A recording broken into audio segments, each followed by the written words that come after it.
Cabinet విస్తరణ ఇప్పుడు ఇదే ఏపీలో హాట్ టాపిక్ గా మారింది. సీఎం చంద్రబాబు ఏ మంత్రికి చెక్ పెడతారు, కొత్తగా ఎవరికి అవకాశాన్ని కల్పిస్తారు అనేది చర్చనీయాంశమైంది. అయితే శ్రీకాకుళం జిల్లాలో మంత్రిగా ఉన్న వ్యక్తికి ఉద్వాసన తప్పదని ప్రచారం జరుగుతోంది. దీంతో ఆయన గుండెల్లో రైలు పరిగెడుతున్నట్లు తెలుస్తోంది. ఇదిగో ఈయన గారు అందరికీ సుపరిచితుడే. అన్నయ్య తెచ్చిపెట్టిన పేరు ప్రతిష్టలతో మంత్రి పదవిని పొందాడు. దీంతో జిల్లాలో తిరుగులేని నేతగా కొనసాగుతున్నారు అచ్చెన్నాయుడు. ప్రత్యర్థులపై మాటల తూటాలు పేల్చాలన్నా, సమయం సందర్భం లేకుండా ఎదుటివారిపై విరుచుకుపడాలన్నా అది ఈయనకే చెల్లిందే. అయితే శ్రీకాకుళం జిల్లా టీడీపీలో 3 గ్రూపులు కొనసాగుతుంటే అందులోనూ అచ్చెన్నదే పైచేయి. పార్టీ రాష్ట్ర అధ్యక్షుడు కళా వెంకట్రావు కూడా అచ్చెన్నకు వ్యతిరేకంగా పావులు కదిపినా పనిచేయని పరిస్థితి. మంత్రిగారి మాట లేకుండా ఏ ఫైల్ మీద సంతకం పెట్టాలన్నా కూడా అధికారులు ఆలోచిస్తారు.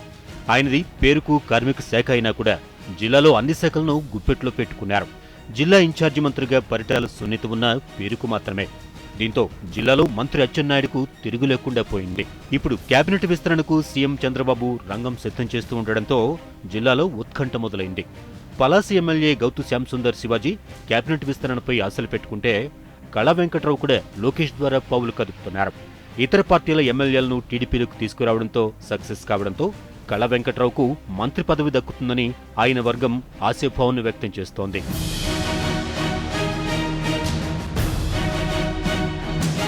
మంత్రి అచ్చెన్నాయుడు, ఎంపీ రామ్మోహన్ నాయుడు మధ్య విభేదాలు తీవ్రస్థాయికి చేరడం, ఆ వ్యవహారం పార్టీ అధినేత చంద్రబాబు దాకా రావడంతో అచ్చెన్నకు మైనస్ అయింది. వంశధార ప్రాజెక్టుల నిర్వాసితుల పరిహార విషయంలోనూ అచ్చెన్నాయుడు విఫలమయ్యారని సీఎం చంద్రబాబు భావిస్తున్నారు.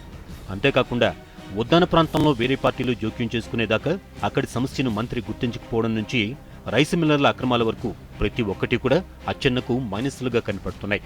దీంతో చంద్రబాబు వేటు వేస్తే ముందు తనపైనే ఉంటుందని మంత్రి ఆందోళన చెందుతున్నట్లుగా తెలుస్తోంది. మరి మంత్రివర్గ విస్తరణలో కళా వెంకట్రావుకు చోటు దక్కుతుందా, లేదా అచ్చెన్నాయుడు పదవి పదిలంగా ఉంటుందా అన్నది వేచి చూడాలి. ఇప్పుడు